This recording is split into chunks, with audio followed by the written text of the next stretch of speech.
Você sentia que dentro desse meio as outras irmãs também começavam a se esfriar? Porque assim, o que acontece? O que eu tô enxergando, você me contando tudo isso, é que, um exemplo, o médico, quando ele vai fazer uma cirurgia de coração numa pessoa, ele não deixa o sentimento, ele coloca só o profissional. Sim. E aí eu fico vendo essa irmã, ela não coloca mais o amor, não coloca Cristo, não coloca a caridade, não coloca a misericórdia, ela coloca como se fosse um profissional. Então, olha, aqui é Sim, uma muito empresa. racional. Isso, é uma empresa. Eu sou uma empresa, Isso. temos que bater meta, não liga pro lado. Porque se você for analisar, freiras, né? Não só freiras, padres, tem muito acesso à pobreza, à miséria, a doenças, a pessoas que necessitam de ajuda. Um exemplo, pessoas que têm problemas psicológicos, problemas mentais, deficiências, né? E aí você começa a analisar que tudo isso, a pessoa busca a igreja como apoio. Sim, total, total. E assim, quando eu vejo nos comentários dos podcasts que eu vou, muitas pessoas falando dessas agressões que sofrem de freiras. Por exemplo, em hospitais, pessoas que precisam de atendimento e as freiras negaram. Antigamente tinha aquelas escolas, né, aqueles internatos, pessoas falando que eram agredidas. Sim. Então, as pessoas vão relatando vários fatos. São todas as freiras que são assim? Não, tem freiras boas também. Eu conheci pessoas maravilhosas ali dentro. No entanto, que quando eu vou contar, eu sinto dor no meu coração, porque eu sei que acaba atingindo elas, as pessoas que eu sei que são boas. Mas existe também o sistema que condiciona. Existem pessoas no poder, e principalmente no poder, a maioria, sabe? Quando chega ao poder. Porque, assim, é uma busca de poder tão grande que quem é ético não vai chegar ao poder. Sabe por quê? Porque não vai fazer os mecanismos para chegar. É difícil quem é ético ali dentro chegar no poder. Geralmente chega no poder porque tudo é uma manipulação. As eleições para ser mate superior, é só irmãs de votos perpétuos que pode votar. Geralmente você não pode falar o que você pensa, você não pode. Então, assim, tem pessoas que vão falar, minha congregação não é assim, que bom que a sua não foi. A minha não era. A minha é desse jeito que eu tô contando. Essa foi a minha experiência de vida religiosa. Foi desse jeitinho que eu tô contando. Então, assim, é muito complexo. Existem pessoas boas, existem pessoas que entram também com um bom desejo e acabam se perdendo no caminho. É porque é um passinho de cada vez, sabe? É uma formação. Hoje você entra, fala assim pra você no aspirantado. Você não pode falar nada do que acontece aqui com a sua família, porque a sua família não vai entender. Porque aqui você vai ser moldado. Então vai ter dia que você vai querer ir embora e você vai ter que lutar contra isso, porque é o demônio querendo tirar você. Então, olha só, no primeiro momento, não fale, é o demônio que vai querer te tirar. Aí você vai caminhando. Eu não tô me sentindo bem nessa situação. Calma, isso aqui é o seu orgulho. É que você é muito orgulhosa, você não tem humildade. Então, aí vão colocando, tudo aquilo que te incomoda é o seu defeito. Todo incômodo que você sente de uma situação, eles não olham, nossa, a gente pode estar errando nesse ponto, não. Você é orgulhosa, você tá moldando a sua vaidade, então corta o cabelo curto pra tirar a vaidade. Então, muitos mecanismos de domínio. E aí, aos poucos, você vai se tornando um fantoche. E aí, você vai aprendendo a dançar conforme a música. E se você não dançar conforme a música, você é expulso, você não sobe de fase, porque pra você subir de fase, você tem que ser aprovado. Não é você que decide. É o seu superior, é a sua formadora que vai aprovar se você está apta a subir. E qual que é o caminho de estar apta? Ser obediente. Ser casto. Mas a castidade, todo mundo acha que o voto mais difícil na vida religiosa é a castidade. Não é, porque a castidade ela é muito pessoal. É você com você. É você que vai resolver como você vai viver. Por exemplo, se você se masturba, é um problema seu. Você pode ver isso como um pecado, você vai lá e se confessa. É um problema seu. Agora a obediência perpassa pelo outro mandando em você. Pelo outro decidindo sobre sua vida.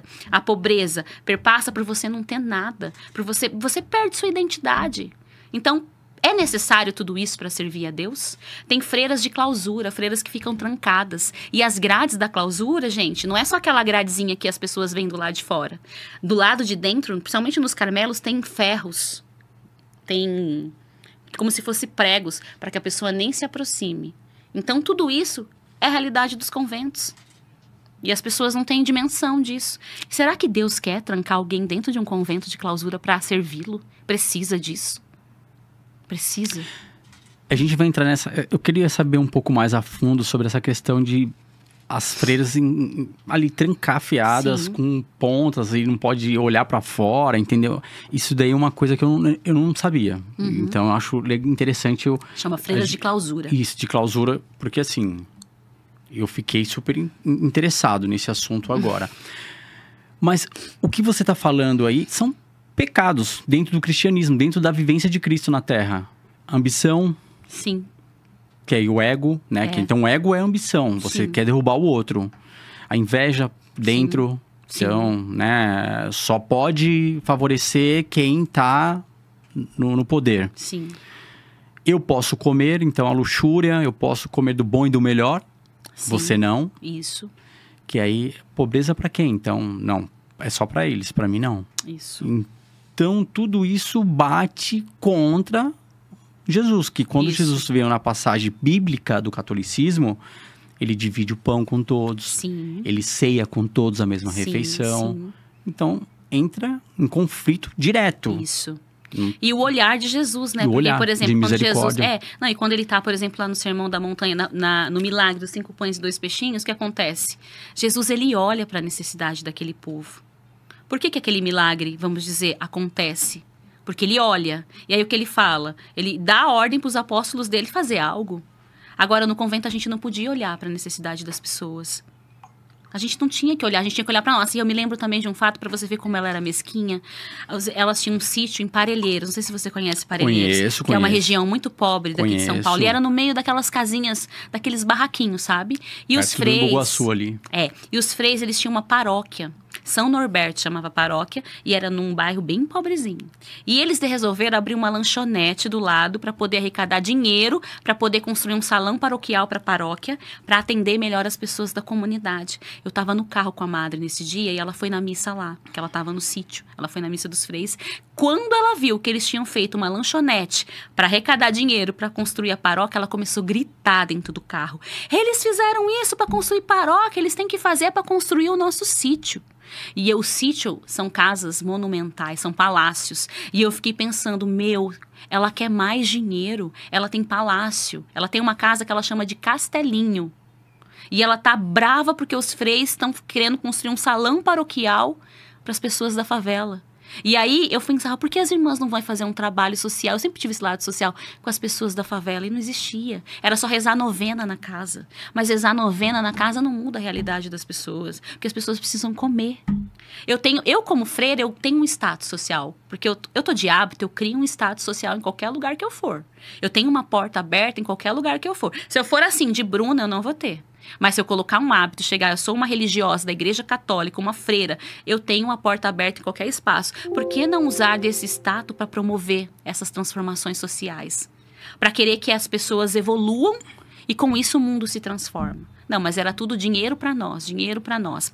Teve uma pessoa que falou assim, as irmãs construíram a casa do sítio com doações. Só que assim, a casa do sítio foi doada por um empresário muito rico. Ele construiu a casa inteira, mas ela fez a gente vender tijolinho para as pessoas para construir a casa do sítio. Cada tijolinho, que era um pedacinho de tijolo, a gente vendia para as pessoas por R$10. Minha família mesmo comprou um monte. Mas a casa já estava paga. Então era uma mentira. Percebe? Vive em uma farsa. Em uma farsa.